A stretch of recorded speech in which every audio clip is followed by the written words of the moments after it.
नारायण नमस्कृत्य नरं चैव नरोत्तमं देवीं सरस्वती व्यासं ततो जयमुदीरये। ब्रह्मा मुरारीति पुरान्तकारी भानुशशि भूमिसुतो बुधश्च गुरुश्च शुक्रं शनिराहुकेतवः सर्वे गृहे शान्तिकरां भवन्तु। कृष्णं नारायणं वन्दे कृष्णं वन्दे व्रजप्रियं कृष्णं द्वैपायनं वन्दे कृष्णं वन्दे पृथासुतं सच्चिदानन्दरूपाय विश्वोत्पत्त्यादिहेतवे तापत्रय विनाशाय श्रीकृष्णाय वयं नमः। ओम शांति शांति शांति। सच्चिदानंद स्वरूप बाबा जी महाराज के चरण कमलों में कोटि कोटि प्रणाम करते हुए, परम पूज्य महाराज श्री के चरणों में कोटि कोटि प्रणाम करते हुए, स्वामी जी महाराज के चरणों में कोटि कोटि प्रणाम करते हुए, जो संत हो चुके जो हैं, जो आगे होने वाले हैं, उन सब संतों के चरणों में कोटि कोटि प्रणाम। जो साधकगण सन्मुख बैठ करके सत्संग लाभ ले रहे हैं, उन सबके हृदय में बैठे हुए परमात्मा को प्रणाम करते हुए सभी को राधे राधे। जो यूट्यूब के माध्यम से देख रहे हैं उन सबको भी राधे राधे, जय श्री कृष्ण। विगत कई दिवसों से हम लोग भागवतामृत का पाठ कर रहे हैं। कल हम लोगों ने देखा था किस तरह से भगवान नौ योगेश्वर ने मुनि को किस तरह से समझाया और नौ योगेश्वरों ने किस प्रकार से अपना अपना भगवान के बारे में वर्णन करके बताया निमि जी महाराज को।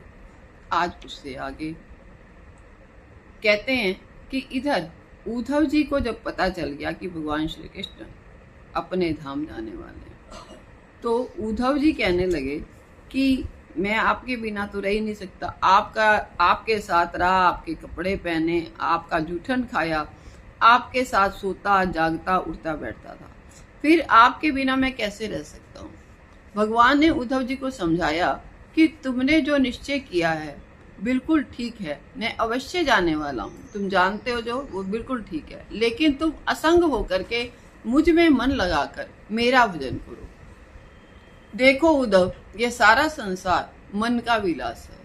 जब मनुष्य का मन चंचल होता है तब उसे अनेकता दिखाई पड़ती है।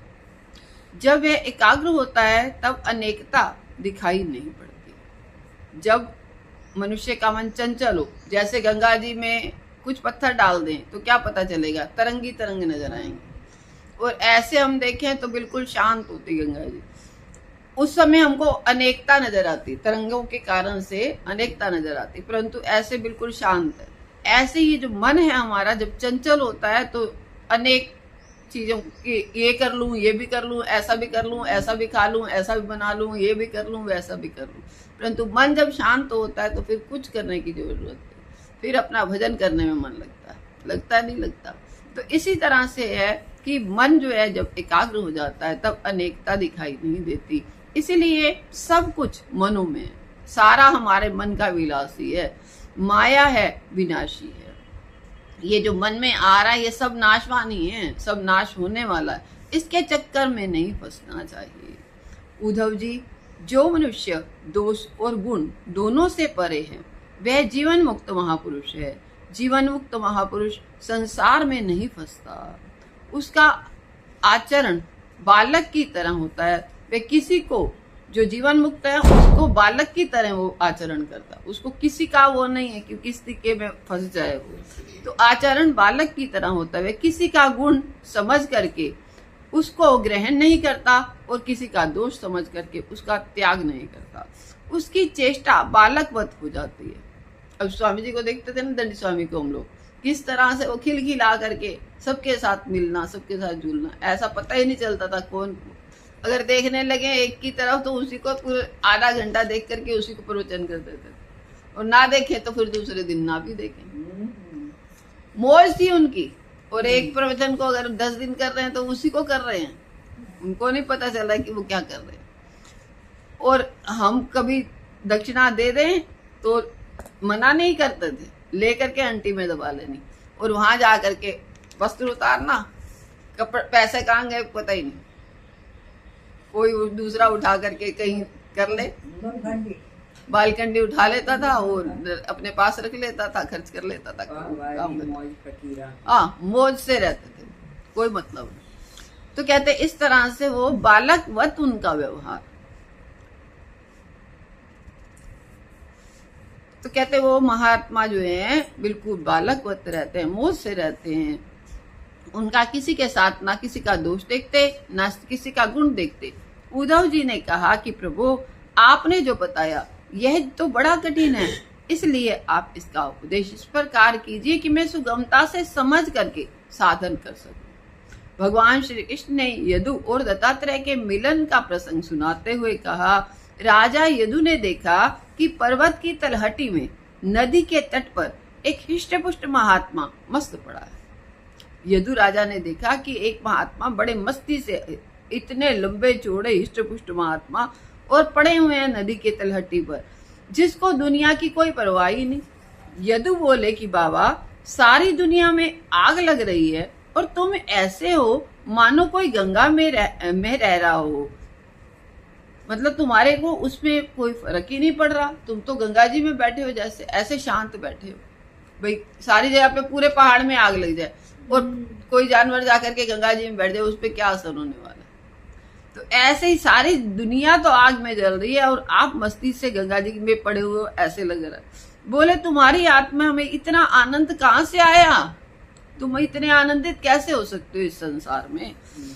तुम्हारे विषय संग तो तुम्हें विषय संग तो मिला नहीं, विषयों के संग से हमको भाई रसगुल्ला खा करके जो आनंद आया, हमको लगता है वो खा लिया, हमको बस बड़ा आनंद आया, इतना मजा आया आज की सब्जी खा करके। कई बार कहते हैं ना हम चटकारे ले लेके खाए, आज तो बहुत मजा आया ये चीज खा के।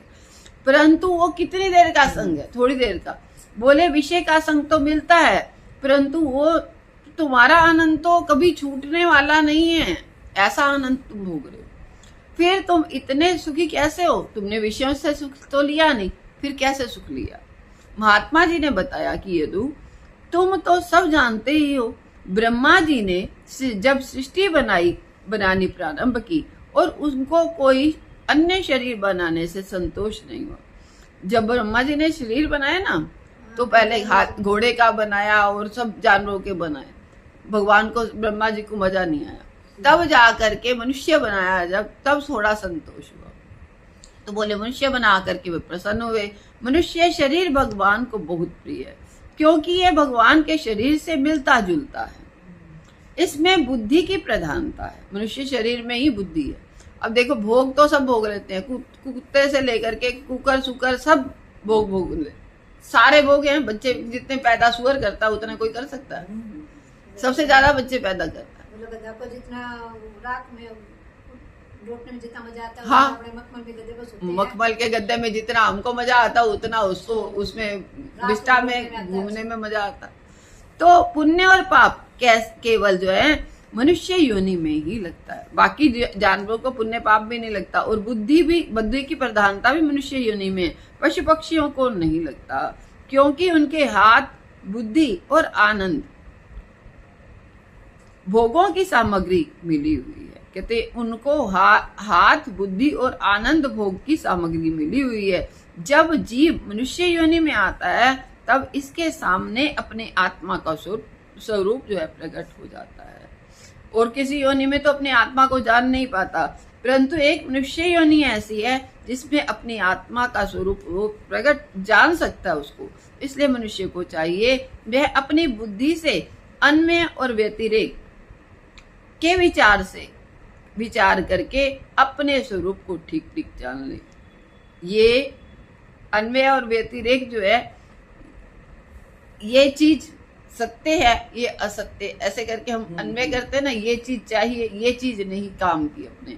तो अन्वय और व्यतिरेक से जो है हम लोग विचार कर लें कि ये सारा संसार जो है, ये या तो ये मान लें कि सारा संसार परमात्मा में है, या फिर ये भी परमात्मा नहीं, ये भी परमात्मा नहीं, ये भी परमात्मा नहीं। सारी जो जड़ वस्तुएं हैं उनको अलग करते जाएं, असत्य को अलग करते जाएं, और जो बाकी बचे व्यतिरेक की दृष्टि से वो परमात्मा है। जैसे हमने एक एक चीज को अलग करते गए तो ये भी परमात्मा नहीं, मतलब हम अपने शरीर में ही देखें हमारे विषय परमात्मा है? बोले नहीं, परमात्मा नहीं, वो रहते नहीं है। क्या मन परमात्मा, मन परमात्मा है? नहीं। बुद्धि परमात्मा है? बोले नहीं। फिर क्या परमात्मा है? जो बुद्धि को भी प्रकाशित करने वाला है, वो परमात्मा है। तो इस विचार से करके हम परमात्मा तक पहुंच सकते हैं। और वासुदेव सर्वम के हिसाब से भी हम परमात्मा तक पहुंच सकते हैं कि जितना भी पसारा है वो सब में परमात्मा ही परमात्मा है। वो तो अन्वय दृष्टि, ये तो अन्वय दृष्टि से हो गया वासुदेव सर्वम, और वे व्यतिरेक दृष्टि से हो गया कि सबको नकारते हुए अपने आत्म तत्व पर पहुंच गए। तो कहते हैं ये अन्वय और व्यतिरेक की दृष्टि से जो है ये भी हम परमात्मा तक पहुंच सकते हैं इसके द्वारा। की युक्ति से विचार करके, अन्वय व्यतिरेक की युक्ति से विचार करके अपने स्वरूप को ठीक ठीक जान लें कि हमारा स्वरूप है क्या। राजन, मैं अपनी बुद्धि से 24 गुरुओं का आश्रय लेकर उनसे शिक्षा ग्रहण करके इस जगत में मुक्त भाव से स्वच्छंद विचरता हूँ। बोले कि मैं अपनी बुद्धि से, किसी और से नहीं, अपनी बुद्धि के अनुसार। अब हमारी बुद्धि ऐसी होनी चाहिए कि हम किसी से भी चलते फिरते भी, हमको ये नहीं कि हाँ हमारे गुरुजी बताएंगे या हम सत्संग में बैठेंगे तो ही, चलते फिरते भी हम किसी से भी कुछ सीख सकते हैं। ऐसी दृष्टि हमारी होनी चाहिए कि हम किसी से भी जो अच्छी बात है वो किसी से भी ले लें। जैसे दत्तात्रेय, वही बात आ रही है यहाँ पे। दत्तात्रेय जी बता रहे हैं ना कि दत्तात्रेय जी ने 24 गुरु बनाए। तो बोले कि मैंने, और 24 गुरु ऐसे नहीं कि वहां बैठ करके किसी ने शिक्षा दी हो, गुरु जी को बन करके चलते फिरते उन्होंने किसी से भी शिक्षा ले ली। तो ऐसे ही हमारे जीवन में, जैसे हम गंगा जी जाते हैं तो किसी को, अब पहले जब नहीं स्नान करते तो नहीं करते थे, तो देख देख करके ही सीखे, दूसरों को देखा सीखे, पूजा करना दूसरों को देखा सीखे, तिलक लगाना दूसरों को देखा सीखे। हमारे गुरुजी तिलक लगाते थे ना, 10 बार गुरुजी की फोटो को पोंछते थे, और पोंछ करके जब तक वो टीका ठीक से नहीं लगता था तब तक वो हटाते रहते थे उसको। अच्छे से जब बिल्कुल गोल लगेगा तभी रहने देंगे, उससे पहले जो है थोड़ा सा भी टेढ़ा हुआ उसको साफ करके फिर से अपने पास में गोद में ले करके उसको साफ कर फिर से बड़े प्रेम से टीका लगा देते हैं। तो हर चीज हमको किसी से सीखने को मिलती है, परंतु हम सीखने वाले बने तो ये सारा संसार सिखाने के लिए, सारी धरती परमात्मा सिखाने के लिए, एक एक पक्षी से हम सीख सकते हैं, चिड़िया से सीख सकते हैं, अरे और तो क्या, एक चींटी से भी सीख सकते हैं। चींटी क्या करती है, गोबर के ढेर पर तुम एक चींटी का, वो चीनी का वो एक रख दो सिर्फ, तो चींटी आएगी, गोबर को नहीं छेड़ेगी, वो केवल अपनी चीनी की वो उठाएगी और चलती बनेगी, और दीवार पर चढ़ेगी, और दीवार पर चढ़ते चढ़ते 10 बार गिरेगी वो, परंतु फिर भी जो है वो उस पर चढ़ी जाती है, और आखिर वो अपने गंतव्य स्थान पर पहुंच जाती है। तो क्या सीखे हम इससे कि चींटी जो है अपने गंतव्य स्थान पर इतनी छोटी चीज जो है पहुंच सकती है, तो हमको भी अपने लक्ष्य पर पहुंचने में टाइम लग सकता है, परंतु हम भी पहुंच सकते हैं। हाँ, हार नहीं माने। तो ऐसे ही दत्तात्रेय जी कहते हैं 24 गुरुओं का आश्रय लेकर के उनसे शिक्षा ग्रहण करके इस जगत में मुक्त भाव से स्वच्छंद विचरता हूँ।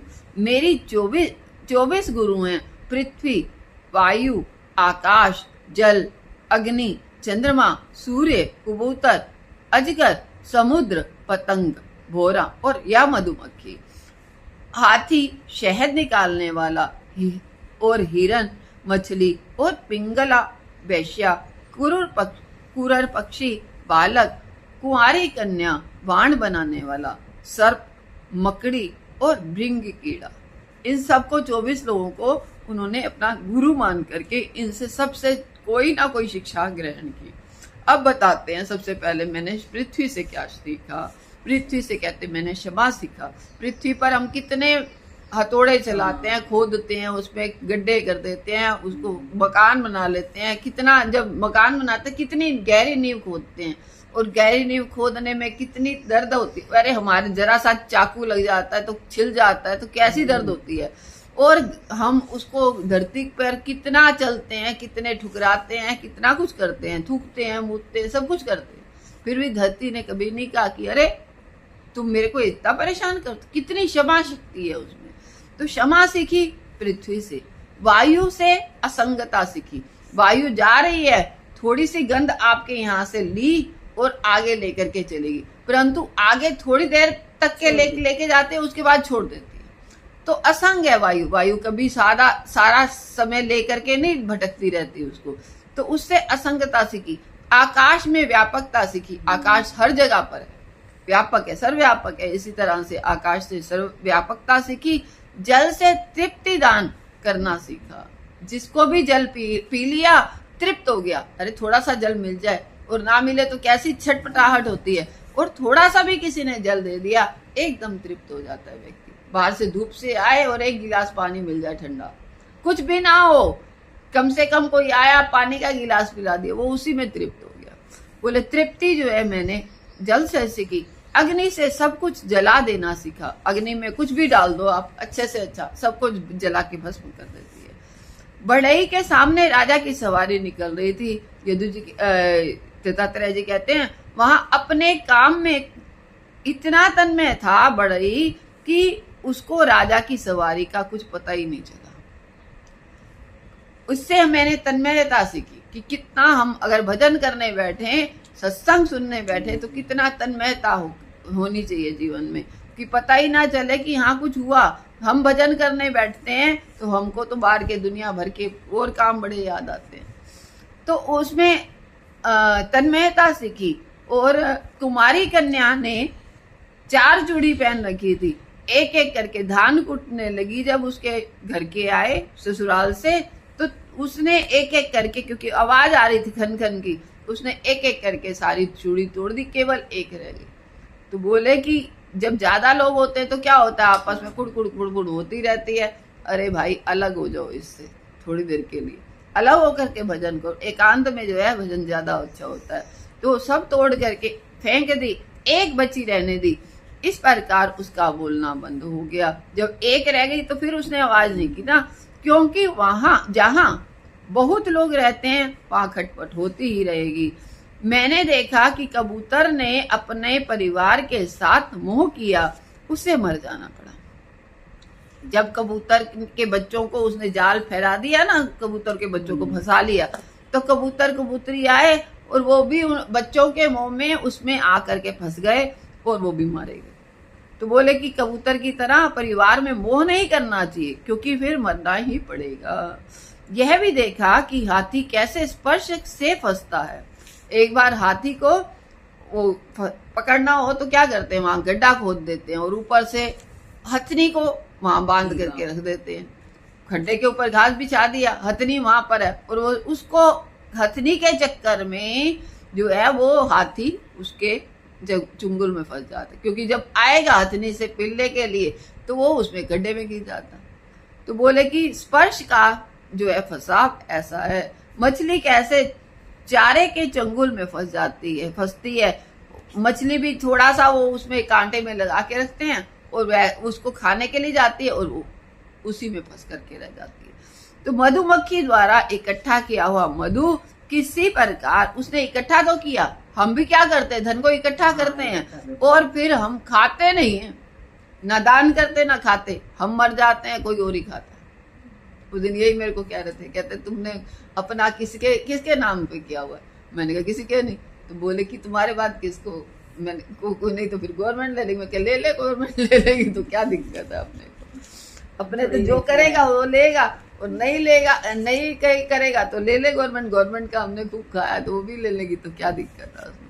तो हमने जब इकट्ठा किया बहुत, और उसके बाद जो है मधुमक्खी अगर खाती है जैसे मधुमक्खी ने मधु इकट्ठा किया, उसने खाया नहीं, इकट्ठा किया, तो उसको हम लोग तोड़ लेते हैं ना, छत्ते को ही तोड़ लेते हैं और मधु निकाल लेते हैं। हमको ये थोड़ा ना लगता है हमारा नहीं है ये, हमारा तो नहीं है ना वो मधु, तो है तो मधुमक्खी का, परंतु हमने उसको इकट्ठा किया हुआ को ले लिया।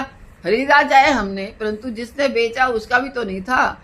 तो मधुमक्खी ने इस प्रकार से किस प्रकार उनसे छिन जाता है, इसी प्रकार मैंने शेष गुरुओं से भी कुछ सीखा। कहते और भी जो मेरे गुरु बनाए सबसे मैंने कुछ ना कुछ सीखा। देखो दत्तात्रेय जी महाराज इन 24 गुरुओं का वर्णन करके यह बता रहे हैं कि मनुष्य यदि सावधान रहे तो हर चीज से सबक ले सकता है। इसलिए बुद्धिमान मनुष्य को ऐसी दृष्टि रखनी चाहिए कि जहां जाए जो भी देखे उससे शिक्षा ग्रहण करे। हर चीज हमको कुछ ना कुछ सिखाती है। प्रकृति में कोई भी ऐसा नहीं है जो कुछ ना सिखाता हो। दत्तात्रेय जी ने बताया कि यह देह वैराग्य और विरक्ति का हेतु है, और हमारी दृष्टि वहीं रहनी चाहिए कि सामने वाले से सीखने के लिए क्या मिलता है। अगर कोई बहुत ज्यादा बिगड़ेल भी हो ना, उससे भी हमको शिक्षा मिल जाती है। अरे इस व्यक्ति के जीवन में क्या है, ये इस तरह से क्यों हो गया, इसका मतलब ये भजन नहीं करता। अगर हम भजन नहीं करेंगे तो हमारे जीवन में भी घटना घट सकती है। अगर ये खाली बैठा हुआ है तो इसका जीवन ऐसा हुआ, तो हमारा जीवन भी ऐसा हो सकता है यदि हमने अपने आप को व्यस्त नहीं रखा तो दत्तात्रेय जी ने बताया कि ये देह वैराग्य विरक्ति का हेतु है। प्रजापति ने इसकी सृष्टि परमात्मा के दर्शन के लिए की थी और ये फंस गया संसार में। कहते ये जो देह है वैराग्य विरक्ति का हेतु है। प्रजापति ने इसकी सृष्टि जो है परमात्मा के दर्शन के लिए, हमको देह मिली है ये परमात्मा के लिए मिली है, परमात्मा का दर्शन करने के लिए मिली है, और हम फंस गए इस संसार में, इस संसार के बंधनों में। ये मेरे, वो मैं हूं और ये मेरे हैं सब। अब वो मेरे इतने प्यारे लगते हैं कि उन्हीं के चक्कर में हम फंसे रह जाते हैं जीवन भर। लेकिन यदि यह चाहे कि इनसे मुक्त हो सकता है, चाहे हम तो उनसे मुक्त हो सकते हैं। किसी ने हमको बांध नहीं रखा, किसी ने नहीं बांधा हुआ, हम ही बंधे रहते हैं। देखो, एक और तो यदु जैसा धर्मात्मा राजा और दूसरी ओर दत्तात्रेय जैसा महात्मा। यदु श्री कृष्ण के पूर्वज हैं और दत्तात्रेय जी साक्षात भगवान विष्णु के अवतार हैं। यदु श्री कृष्ण के पूर्वज हैं, श्री कृष्ण के वंशज उन्हीं के वंशज हैं, और दत्तात्रेय जी जो है भगवान विष्णु के अवतार हैं। दोनों ही उच्च कोटि के हैं, इसलिए दोनों के परस्पर संवाद से संसार को यह तत्व ज्ञान मिला। दोनों जब कहते ना दो संत मिले तो उससे दूसरों का कल्याण होता है। जो संत मिल करके बातचीत करते हैं तो उससे क्या फायदा। उस दिन मनमोहन जी महाराज जी कह रहे थे कि हमारे गुरुजी से की बात हो रही थी, तो ये तो बहुत पुराने तो जानते हैं। तो बोले कि महाराज जी जब आपके जाते थे ना तो रामसूदास जी महाराज के पास बैठते और उनसे प्रश्न करते थे। उनका हाँ जी महाराज जी सुबह जाते थे तो उनसे प्रश्न करते थे। मेरे को भी कहते थे कई बार कि तुम भी जाया करो। तो प्रश्न करते थे तो कहते ऐसा नहीं कि उनको जानकारी नहीं थी, परंतु फिर भी वो पूछते थे। तो पूछने से क्या होता है कि आसपास जो बैठे हुए हैं, जब संत ने पूछी बात तो दूसरे लोगों का भला हो जाता है। उससे वो वाणी जो है सामने वाले की ओर निकलेगा, उसके अंदर से जो अंदर भरा हुआ है वो भी निकलता है। तो वो निकालने के लिए जो है सत्संगी दो मिल करके बैठ करके बातचीत करते हैं कि उनके अंदर सामने वाले से कुछ और निकले। तो कहते इस तरह से जो है ये संसार के बारे, ये दोनों जो बैठ करके उच्च कोटि के संत बातचीत कर रहे हैं, इससे संसार का उद्धार हो, संसार को ये तत्व ज्ञान मिला। इसके बाद भगवान श्री कृष्ण ने उद्धव से कहा, देखो धर्म का पालन उद्देश्य पूर्वक होना चाहिए। जब हम धर्म का पालन करते हैं तो हमारा क्या उद्देश्य है वो भी निश्चित हो। हमको सुबह से उठते हैं यदि और हमारा जीवन का उद्देश्य नहीं है, कुछ दिन भर का भी उद्देश्य हो तो हम जल्दी जल्दी करते हैं ना। अभी मेरे को जाना है कहीं, तो क्या करूंगी, 10 बजे जाना है तो 10 बजे से पहले अपना सब काम पूजा पाठ सब निपटा करके रेडी होना पड़ेगा ना। और यदि कोई लक्ष्य ही नहीं होगा जीवन में, अब अगर हमको 11 बजे पाठ करना होता है तो मुझे मालूम है कि मेहमान आए चाहे कोई भी आए, परंतु मुझे पाठ करना है तो मैं निपटा करके आ जाती हूँ अपना ठीक टाइम पे। और यदि ना हो कोई भी लक्ष्य ना हो तो फिर लगे रहो दिन भर उसी काम में। हम भी लग सकते हैं, ऐसा थोड़ी ना कि दिन में कोई टाइम मिलता है, हमारे पास भी टाइम नहीं है, सच्ची बात तो ये है। परंतु यदि उद्देश्य बना लिया कि सत्संग करना है, सत्संग के बिना गुजारा नहीं है, जीवन में सुख मिलने वाला नहीं है। चाहे हम जितना मर्जी खिला पिला दें भाई बहनों को, माँ बापों को कितना भी कर लें, परंतु सुख जो मिलने वाला है वो सत्संग से ही मिलने वाला। विवेक जो मिलने वाला, सुख तभी मिलेगा जब विवेक होगा, और विवेक होगा तभी जब हम सत्संग करेंगे। सत्संग के द्वारा ही हमको दुख से निवृत्ति और परमानंद की प्राप्ति हो सकती है। उसके अलावा ना कभी किसी को हुई, ना कभी किसी को होगी ही। इसलिए सत्संग जरूरी है जीवन में। सब कुछ होने के बावजूद भी यदि जिसके जीवन में सत्संग नहीं है, उसका जीवन नीरस है, उसका जीवन में वो नहीं है, वो विपरीत दिशा में ही चल रहा है समझो। सत्संग इसलिए जीवन में जरूरी है। और कैसे भी करके, आज मुझे जाना था हरिद्वार, परंतु मैंने ये सोचा था किताब साथ लेके जाऊंगी, वहीं कर लेंगे कहीं बैठ कर, अगर समय से नहीं पहुंचे तो। सच्ची में तो यही सोच करके चली थी कि लेके जाऊंगी, और वो तो नहीं जाना हुआ, तो बहुत ही बढ़िया हो गया। तो जाना था तो यही सोच करके चला कि किताब साथ लेके जाएंगे, जहाँ टाइम होगा सत्संग कर लेंगे। तो एक और तो यदु जो है जैसे धर्मात्मा राजा, और दूसरी ओर दत्तात्रेय जैसे महात्मा, तो दोनों का परस्पर संवाद हुआ। तो कहते जीवन में धर्म का पालन उद्देश्य पूर्वक होना चाहिए। कोई उद्देश्य हो जीवन में, जो यज्ञ याग आदि रूप धर्म होता है वह आत्मा की प्रधानता से, तुम पदार्थ की प्रधानता से होता है। बोले कि जो यज्ञ याग आदि धर्म करते हैं वे आत्मा की प्रधानता से, तुम पदार्थ की प्रधानता से होता है। उसमें कर्ता अधिकारी चाहिए, कर्म का विधान होना चाहिए। उस विधान के द्वारा सांगोपांग सिद्ध होने पर अपूर्व की उत्पत्ति होती है। यह अपूर्व कर्ता के अंतःकरण में रह करके समय पर फल देता है। कहते ये जो है कर्ता के अंतःकरण में रह करके समय, जब जो हमने यज्ञ आदि किए ना, कल ही हम लोग पढ़ रहे थे कि जो हम कर रहे हैं, कर्म करते हैं, वो कर्म हमारे साथ उठते बैठते चलते फिरते सब समय हमारे साथ में ही रहता है। और समय आने पर वो अपना फल देता भी है, अच्छा या बुरा। जैसा भी हमने कर्म किया है उसका फल समय पर, जैसे हम पौधा लगाते हैं तो पौधा बीज डाला धरती में तुरंत नहीं निकलेगा, वो थोड़ा टाइम लगेगा उसमें, परंतु जैसे उसका मौसम आया वो अपना पनप जाता है, और फिर समय आने पर वो फूल फल इत्यादि देता है। उसके बाद समय आया तो विनाश को प्राप्त हो गया, और उसके बाद फिर से वो उभर के एक टाइम पे फिर आ जाता है। ऐसे ही जो कर्म है हमारा किया हुआ, वो समय पर पक कर फल देता है, एकदम तुरंत नहीं देता। कई फल ऐसा भी है कि तुरंत भी मिल जाता है, और कई बार जो है थोड़े टाइम के बाद, कई बार दूसरे जन्मों में आगे जा करके मिलता है। तो टाइम लगता है। जैसे आपने सूरजमुखी का पौधा लगाया, तुरंत फल, तुरंत थोड़े दिन के बाद उसका फूल आ गया, परंतु यदि आम का वृक्ष लगाया तो कुछ सालों के बाद मिलेगा।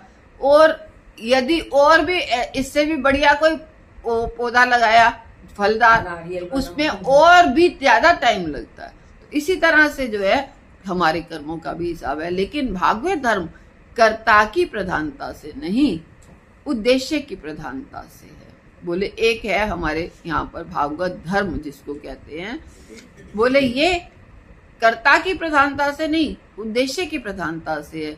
आप जो काम कर रहे हैं वह किस परमात्मा की पूजा के लिए, कस्मे देवाय हविषा विधेम। आप रसोई बना रहे हैं किसके लिए? भगवान की सृष्टि में भगवान के ही स्वरूप कुछ लोगों को भोजन कराने के लिए। बोले कि जो रसोई बन रही है आपकी, अपने पेट पालन के लिए बना रहे हो या किसी संत महापुरुष के लिए भोजन करवा रहे हो? मैं उस दिन हंस रही थी, कोई आए हुए थे समझ के सेवक, मैंने कहा मैं भोजन बनाना जानती नहीं थी। तो गुरुजी एक दिन बोले देखो तुम भोजन क्यों नहीं बनाती? तो मैंने कहा महाराज जी, एक दिमाग में थी बात शुरू से कि अगर मैं भोजन बनाना सीख जाऊंगी तो ये लोग शादी कर देंगे। सच्ची में ये बैठी हुई थी दिमाग में कि भाई लड़की भोजन बनाना आ गया तो ये शादी कर देते हैं, तो भोजन बनाना ही नहीं सीखना। तो दिमाग में वो बात घुसी हुई थी, तो नहीं सीखती थी, नहीं रसोई में घुसती ही नहीं, सब काम करवा लो, रसोई में नहीं घुसना। तो गुरुजी बोले कि नहीं, ऐसा है कि भोजन स्त्री को बनाना आना चाहिए। क्यों बनाना आना चाहिए? बोले कि कभी जो है तुम नौकर चाकर जितने मर्जी रख लो, कभी कोई संत आएंगे आपके पास, तुम्हारे पास कोई संत आएंगे तो तुम उसको बना के खिला सकोगी ना, तो तुमको कितना अच्छा लगेगा। वो बात थी और एक दिन किसी स्त्री को उन्होंने डांट दिया। वो भोजन बनाया उन्होंने, रोटी बनाई इतनी इतनी, और वो एकदम से मोटी और कच्ची रोटी, तो उसको डांट दिया। वो देखा मैंने, तो मैं तो डांट पड़ी उसको और असर हुआ यहाँ पर। और मैंने जब उन्होंने मेरे हाथ का पहली बार खाया तो मैंने उनको कहा, मैंने कहा आपकी डांट, कि बोले भोजन तो तुम अच्छा बनाते। मैंने कहा आप ही की डांट का असर है। बोले मैंने तुमको कब डांटा? मैंने कहा महाराज जी मुझे नहीं डांटा था, आपने डांटा था वो माता जी को। मैं बताया, मैंने कहा वो वाली माता जी को डांटा था तो मैं वहीं थी, तो मैं तो देख करके डर गई। तो हंस पड़े फिर, बोले मैंने तो कभी डांटा भी नहीं। उन्होंने बहुत स्नेह से रखते थे एकदम, तो कभी नहीं डांटा। तो बोले कि मैंने कभी डांटा ही नहीं। मैंने कहा असर उसका हुआ मुझ पर, परंतु वो जो है आज मैं सोचती हूँ कि सच में ही जो उन्होंने किया, उन्होंने हर चीज के लिए बोले कि जहां तक अपने से हो पाता है, किसी की वो नहीं करनी चाहिए कि हाँ दूसरा करेगा। जहां तक अपना हाथ पहुंचे, सब काम आना चाहिए जीवन में, सब काम आना चाहिए। तो ऐसे ही जब हम किसी से सीखते हैं ना, तो कहते हैं ये रसोई जो है क्यों बनाते हैं हम, किस उद्देश्य से, क्या उद्देश्य है इसके पीछे? भगवान की सृष्टि के में भगवान के ही स्वरूप कुछ लोगों को भोजन कराने के लिए। अगर हम दूसरों को भोजन कराने के लिए जो भगवान का ही स्वरूप है, संत हैं, उनके लिए कर रहे हैं, तो वही भागवत धर्म हो गया। अन्न किसके लिए पैदा कर रहे हैं? सर्वरूप भगवान के लिए। कपड़ा किसके लिए बना रहे हैं? सर्वरूप भगवान के लिए। अब भाई अपने लिए भी बना सकते हैं, अपने परिवार के लिए भी बना सकते हैं, और परमात्मा के लिए, परमात्मा के दूसरे जो भक्त लोग हैं उनके लिए भी कर सकते हैं। लोहा किसके लिए साफ कर रहे हैं? सबकी सुविधा के लिए, क्योंकि सबके रूप में भगवान है। भागवत धर्म का की विशेषता यह है कि इनके अनुसार सबके रूप में भगवान और सबकी सेवा के लिए है कर्म। आप जो भी कर्म करते हो उन सबको सर्वरूप भगवान की सेवा में अर्पित कर दीजिए। श्रीधर स्वामी ने कहा कि भगवान के लिए जो भी कर्म किया जाता है वह धर्म हो जाता है। जो भी हम कर्म कर रहे हैं वो सब धर्म है, लेकिन कर्म कांड में जो विशेष विधि विशेष से कर्म किया जाता है वही धर्म होता है। जो कर्म कांड कर रहे हैं उसमें तो विधि विशेष जो है वही धर्म है, परंतु भागवत जो है, भागवत धर्म में कर्मकांडी धर्म में बहुत अंतर है। भागवत धर्म में तो कुछ भी करें हम, अगर हम रसोई भी बना रहे हैं तो अगर भगवान के भोजन के लिए ये सोच करके बना रहे हैं रसोई कि ठाकुर जी को भोग लगाना है, जब ठाकुर जी को भोग लगाना है तो उसमें फिर भाव बदल गया ना हमारा, तो वही भागवत धर्म हो गया। भागवत धर्म की विशेषता तो कहते भगवान ने कहा उद्धव, संसार के रहस्य को समझ करके आत्म तत्व का विचार करना चाहिए। संसार का रहस्य क्या है इसको समझो और अपने आत्म तत्व का विचार करो, क्योंकि आत्मज्ञान ही मनुष्य को इस संसार से मुक्त करने में समर्थ है। जब हमको अपने आत्म तत्व का ज्ञान होगा तभी हम संसार से मुक्त, इस बकेड़े से ऊपर उठ सकते हैं, नहीं तो फंसे रहेंगे यहाँ पर। जैसे लकड़ी में आग लगने के पहले ही भी आग रहती है, इस लकड़ी में आग है या नहीं है? आग है, परंतु प्रकट नहीं है। वैसे ही देह में ही आत्मा और परमात्मा छिपा हुआ है। जब विवेक करके इसको निकाला जाता है तब जिस प्रकार गन्ने में से रस अलग हो जाता है, गन्ने के अंदर उसके और छोर में सब रस ही रस है, परंतु दिख नहीं रहा रस। ऐसे गन्ने को देखे कहाँ है रस? दिख रहा है? नहीं दिख रहा, परंतु जैसे उसको निचोड़ा जाता है तो उसमें से रस ही रस निकल जाता है।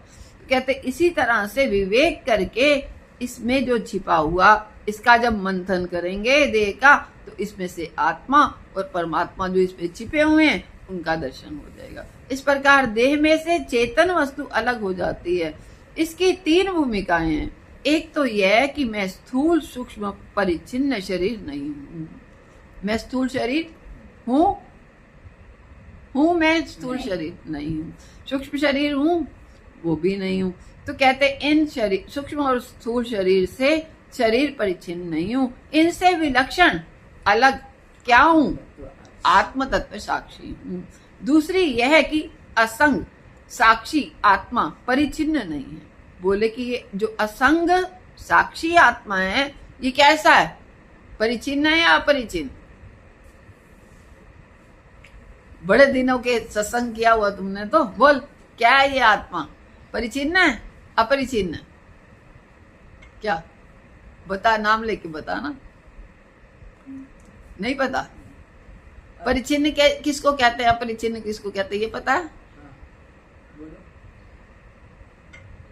भाई जो कटा पटा होता है वो तो परिचिन्न हो गया। एक यहाँ पर है और यहाँ पर नहीं है। जैसे तुम घर में यहाँ आई तो हम तो हो गए परिचिन्न, परंतु जो सर्वव्यापक वस्तु है वो अपरिचिन्न है, जो सब जगह पर है। तो ये आत्मा परिचिन्न है या अपरिचिन्न है? मैं तो उससे पूछ रही हूँ हमारी। तो अपरिचिन्न है ये आत्मा, परिचिन्न नहीं है। ये परम ब्रह्म परमात्मा। ये कहेगी कि दीदी ये पूछने लग गई अब मेरे से, तो कल से नहीं आऊंगी। ये परम उसका भला, वही तो कह रही हूँ, वो कहेगी कल से आऊंगी नहीं। हाँ, ये सोच कर के रहेगी तो फिर तो रो जाएगी, और ये सोच के रहेगी दीदी पूछती है तो फिर कल से नहीं जाऊंगी। तो वह परम ब्रह्म परमात्मा से एक और अपरिचिन्न है। कहते ये परम ब्रह्म परमात्मा से एक है और अपरिचिन्न है। आत्म तत्व जो है परमात्मा से अपरिचिन्न है और एक ही है। जो आत्मा है वही परमात्मा है, जो परमात्मा है वही आत्मा है, दोनों में कोई अंतर नहीं। परिचिन्न सामान्य, परिच्छेद सामान्य से अत्यंत अभाव का अधिकरण ही ब्रह्म है। तीसरी बात यह है कि उस परमात्मा के सिवाय दूसरी कोई वस्तु है ही नहीं। इन तीनों बातों पर विचार करते ही मनुष्य का आत्मा के संबंध में जो अज्ञान है वह दूर हो जाता है। इस अज्ञान को दूर करने के लिए ही यह तत्व ज्ञान है। बोले कि इस अज्ञान को दूर करने के लिए ही तत्व ज्ञान है। तो बोले परम ब्रह्म परमात्मा से एक और अपरिचिन्न है। ये आत्म तत्व जो है अपरिचिन्न है, परिचिन्न। अरे भाई थोड़ी देर रुक जाओ, थोड़ी देर रुक जाओ, फिर निकाल लेना आराम से। बंद कर दो, ये दरवाजा बंद कर दो पूरा। बेटा ये दरवाजा बंद कर लो पहले पूरा, फिर निकाल लो तुम, और आराम से करो। सुनाई नहीं पड़ रहा, सब पढ़ रहा है। परिच्छेद सामान्य के अत्यंत अभाव का अधिकरण ही ब्रह्म है। तीसरी बात यह है कि उस परमात्मा के सिवाय दूसरी कोई वस्तु ही नहीं है।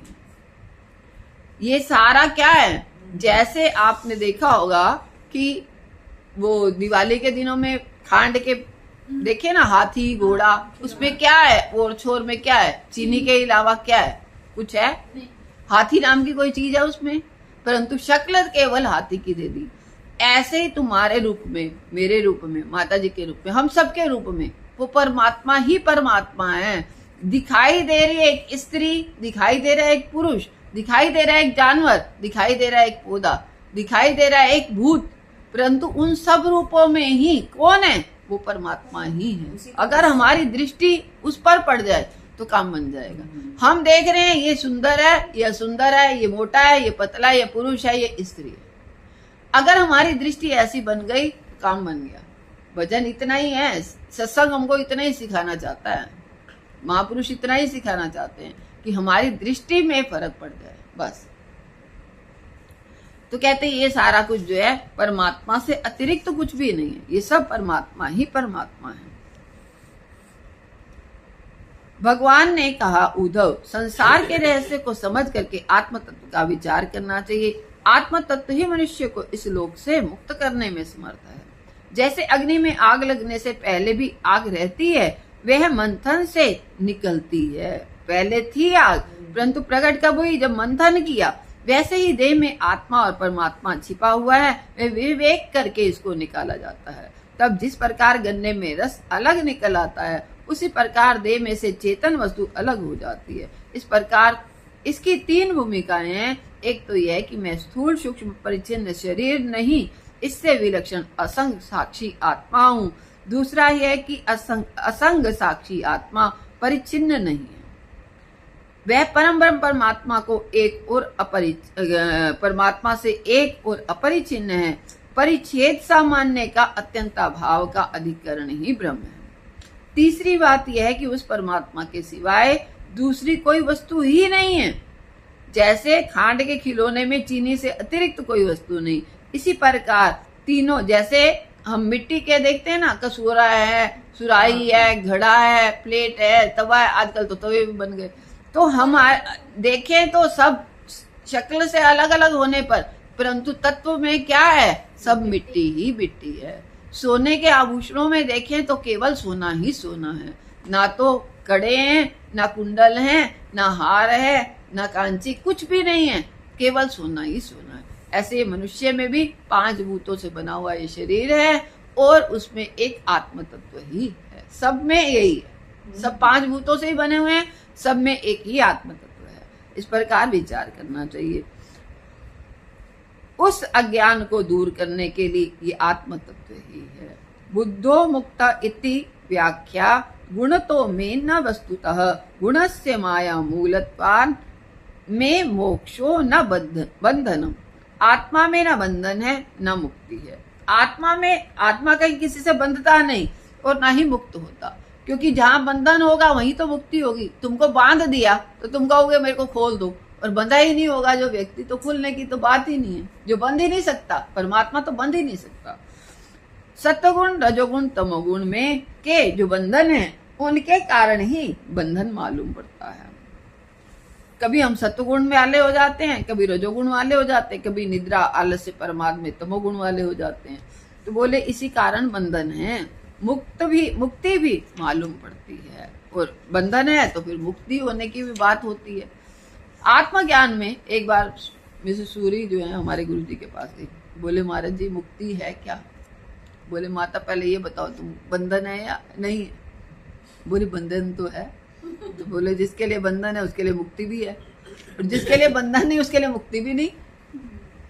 भाई जो हम कहें कि हम बंधे हुए हैं, परिवार ने हमको बांध रखा है, पोता जो है हमको छोड़ता नहीं। रात को एक किसी से बात हो रही थी, दीदी टाइम ही नहीं मिलता आने का, अब तो बंध गए यहाँ पर परिवार में। बच्चे को फोन किया तो पोते के पीछे भाग रही थी, पोते को संभालने के लिए। मैंने कहा क्या बात, पहचाना नहीं आज? तो कह रही कि वो इसको पकड़ रही थी इसलिए नहीं पता चला। तो हम बंधे क्यों हैं? क्योंकि हमने खुद को बांध लिया। अगर हम खुद नहीं चाहेंगे तो हम कहीं कोई हमको बांध ही नहीं सकता। तो आत्मज्ञान में बंधन मुक्ति दोनों ही नहीं है। इसी शरीर में रह करके जो इंद्रियों के द्वारा कर्ता भोक्ता बन गया, वह बद्ध हो गया, और जो इंद्रियों से अपने को पृथक समझ करके साक्षी रहा, उसमें किसी प्रकार का बंधन नहीं हुआ। ये दोनों दो चीज नहीं, बिल्कुल एक ही चीज है। भ्रम काल में इसका नाम है जीव, और ज्ञान काल में इसका नाम है ब्रह्म। भ्रम काल में तो ये जीव है क्योंकि भ्रमित है, परंतु ज्ञान काल में वही ब्रह्म है। जब ज्ञान हो गया तो समझ में आ गया मैं परमात्मा से अतिरिक्त नहीं हूँ, भिन्न नहीं हूँ, इनमें किसी भी प्रकार का परिवर्तन नहीं होता। इसके बाद भगवान ने बताया, देखो भाई उद्धव, यदि तुम मुझको वश में करना चाहते हो तो सुन लो कैसे मैं वश में होता हूँ। नारोधयति माम योगो न सांख्यम धर्म एवच न स्वाध्याय तपस्त्यागो नेष्टा पूतम न दक्षिणा। मैं योग भोग से किसी के वश में नहीं होता, ना योग से किसी के वश में होता, ना भोग से। सांख्य धर्म, स्वाध्याय, तप, त्याग और दक्षिणा से भी मैं किसी के वश में नहीं होता। कोई सोचे कि बहुत दक्षिणा दे करके भगवान को मना लिया जाएगा, नहीं मानेंगे। स्वाध्याय करके, तप करके कैसे भी मैं किसी के वश में होता नहीं हूँ। तो कैसे होंगे महाराज? संपूर्ण आसक्तियों को मिटा करके मुझे वश में करने वाला सत्संग ही है। क्योंकि हमारी जो आसक्ति है वो काटता है। ये सत्संग क्या करता है? जैसे वो उसमें डिप करके रख देते ना हम, कोई हाँ, कोई कपड़े में दाग लग गया तो हम डिप कर देते हैं उसमें, किसमें? किसी में भी डिप करके रखते हैं हम। तो कहते हैं जब वो फिर जो है उसको गंदगी को काटता है। फिर तो जब गंदगी कट जाती है तो कहते हैं इस तरह से जो है हमारा सत्संग जो है ये आसक्ति को काटने वाला है, और मुझे वश में करने वाला भगवान कहते हैं गीध, व्याध, अजामिल, कुब्जा आदि का कल्याण सत्संग से ही केवल एक व्यक्ति का नहीं, हजारों व्यक्तियों का। इसलिए सत्संग करना चाहिए। सत्संग से लब्ध भक्ति की के सिवा दूसरा कोई भी साधन नहीं है, मनुष्य के कल्याण के लिए नहीं है। बोले कि सत्संग के अतिरिक्त कोई भी जो है साधन मनुष्य के कल्याण नहीं कर सकता। जब वह सत्संग साधन करता है तब उसके हृदय में फल रूपा भक्ति जो है उसकी आ जाती है, उससे उसका कल्याण हो जाता है। इसके साथ 2 मिनट के लिए हम लोग नाम संकीर्तन करते हुए वाणी को विराम देते हैं।